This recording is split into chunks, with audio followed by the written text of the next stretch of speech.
How to set duration of photos on TikTok. Hello everybody and welcome to this video where I'm going to show you exactly how to set duration of photos on TikTok, but make sure that you watch this until the very end so that you don't make any mistakes in this process. What I'm going to do first is to head into the TikTok app on my phone, and then when I'm on my TikTok app, then I will need to click on this plus symbol right here. When I'm in here, then I will need to click right over here.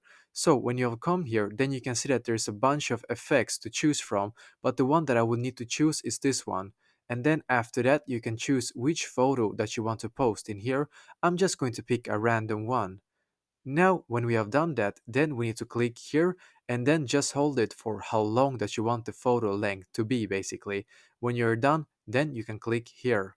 And just like that, you have now set duration of your photo on TikTok. You can do this as many times as you want and you will be able to make TikToks with just only using your photos if you follow along this tutorial. So let me know in the comments below if you have questions. I will try to answer to as many as I can, so don't hesitate to ask. And also, don't forget to leave a like on this video and subscribe to my channel because I'm doing a lot of helpful videos constantly that might be useful to you. Thank you very much for watching and I wish you an awesome day.